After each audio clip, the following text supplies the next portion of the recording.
연고를 많이 바른다고 효과가 올라가지 않습니다. 왜 그런가 하면 결국은 피부를 촉촉하게 만들 정도지 거기에 연고를 너무 많이 발라갖고 뭐 피부에 뭐 묻어난다거나 이런다고 흉터 개선 효과가 거의 없어요. 우리 화장품을 바르는 원리도 기본인데요.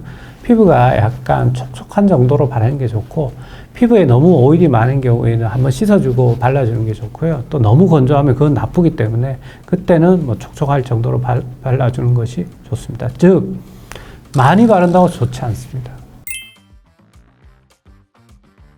연두하고 패치하고 좀 생각을 해봐야 되는데요. 실리콘 패치는 가능하면 오래 붙이면 효과가 좋은 걸로 돼 있어요. 시간은 길게 가는 게 좋은 것 같아요.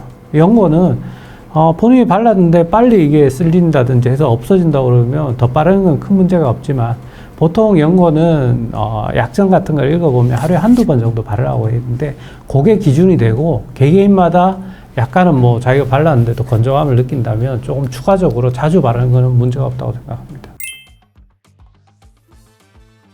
섞어 발라서 효과가 좋을지 나쁠지는 연구된 게 없어요. 연구된 게 없는 건데 제가 어떻게 이야기 드릴 수는 없고요. 우리가 뭐 상식적으로는 큰 문제가 없을 거라고 생각하지만 실제 안 해본 거기 때문에 정확한 답변을 드리기는 곤란해요. 개개인한테는 효과가 나타날 수 있지만 이게 본인이 이게 강하게 이제 유튜브나 요즘 이런 데 이야기하면 딴 사람한테 피해를 줄 수가 있어요. 그래서 뭐 저희도 앞서 이야기한 것처럼 데이터가 없는 거는 굉장히 조심스럽게 이야기 드릴 수밖에 없는 게 저희를 믿고 또 이렇게 정보를 얻는데 저희가 뭐 또 설익은 정보로 다른 사람한테 뭐 안 좋은 결과도 나올 수 있기 때문에 하여튼 이런 거는 좀 주의가 필요할 것 같아요. 첫 번째는 흉터 연고는 흉터에 발라야 돼요. 상처에 바르면 안 돼요. 즉 진물이 나는데 흉터 연고를 바르면 안 되고요. 진물이 완전히 나지 않는 상태에서 발라야 돼요. 흉터 단계로 넘어갔을 때 발라주어야 되고요. 두 번째는 아무래도 바를 때 우리가 뭐 손도 지저분한 손을 가지고 바르면 그게 새살인데 아무래도 피부 장벽이 튼튼하지 않으니까 꼭 손을 씻고 깨끗하게 청결하게 바르는 게 중요하고요. 그 다음에 간혹 뭐 우리 어떤 화장품이나 어떤 물질에도 알러지가 생기는 경우가 있기 때문에 처음 사용할 때는 조금 발라보고 괜찮으면 넓혀서 사용하는 것이 제일 좋고요. 앞서 뭐 실리콘 제품은 그런 문제가 전혀 없지만 스테로이드가 들어가 있는 흉터 연고인 경우 특히 외국에서 뭐 좋은 흉터 연고라고 이렇게 받았다고 뭐 이렇게 스테로이드가 들어가 있는 제품 같은 거를 가지고 오는 경우가 있는데 그 연고는 피부를 얇게 만들 수 있기 때문에 주의를 요하고요. 특히 이제 아주 어린 애들한테는 그런 제품을 사용하지 않는 것이 좋고요. 눈 주위의 흉터인 경우에는 눈 주위는 알러지가 잘 생기기 때문에 미리 소량을 발라보고 조금 넓게 사용하는 것이 바람직합니다. 그리고 흉터 연고를 발랐는데 그 부위가 가렵거나 따갑거나 아니면 더 빨개지는 경우에는 본인 체질하고 안 맞는 거기 때문에 사용을 중단하고 전문의하고 다시 상담을 하시는 것이 바람직합니다. 의사 입장에서는 가능하면 유통기간을 지키는 게 중요해요. 왜 그런가 하면 유통기간에 그게 표시화된 거는 그 기간 동안은 괜찮다는 걸 검증을 한 거예요.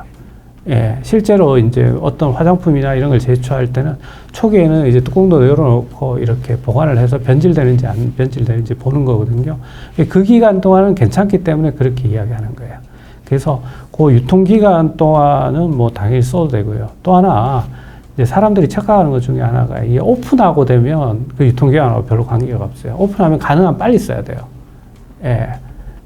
왜냐하면 2차적으로 거기 균도 들어갈 수 있고 오염될 수 있는 거잖아요. 유통이라는 거는 밀봉된 상태에서 유통되는 거고 오픈되게 되면 가능하면 빨리 사용하는 것이 적절한 거죠. 첫 번째는 면봉은 우리가 생산 과정에 있어서 다 모아놓고 한 번은 소독을 해요. 예, 우리가 의료용은 뭐 소독을 여러 번 하고 좀 더 강력한 걸로 소독하지만 일반적인 제품은 한 번 정도는 소독하고 나옵니다. 그래서 거기에 균들이 뭐 많을 거다 그건 아닌 것 같아요. 거의 균이 없고요. 면봉이 뭐 먹고 살만한 게 없잖아요. 예, 그래서 균들도 자기 먹고 살만한 거 있는 데 가서 하지 아무데나 가지는 않거든요. 그리고 균들이 만약에 있더라도 우리가 다른 데에 비해서 균이 훨씬 적을 거예요. 우리가 그냥 손으로 바르는 이 손보다는 면봉이 균이 적을 거예요. 그래서 연고를 바를 때는 면봉을 사용해서 하는 것은 균도 줄이기 위해서 그런 거고요. 두 번째, 이제 손을 깨끗하게 씻고 넓은 면적은 손으로 발라줘도 돼요. 다만 밖에서 뭐 이것저것 만지고 와갖고 발라주면 아무래도 좋지는 않겠죠. 그러면 지저분한 손으로 흉터 연고를 바르면 꼭 문제가 되느냐? 그렇지는 않아요. 우리 몸은 항상 외부에 대해서 방어할 수 있는 면역력이 있기 때문에 웬만한 거는 이길 수 있는데 지독한 균을 만나거나 아니면 균의 숫자가 너무 많은 경우에는 우리 몸이 이길 수가 없는 거예요. 그렇기 때문에 가능하면 균수나 독한 균을 줄이는 게 몸을 위해서도 좋은 방법이에요.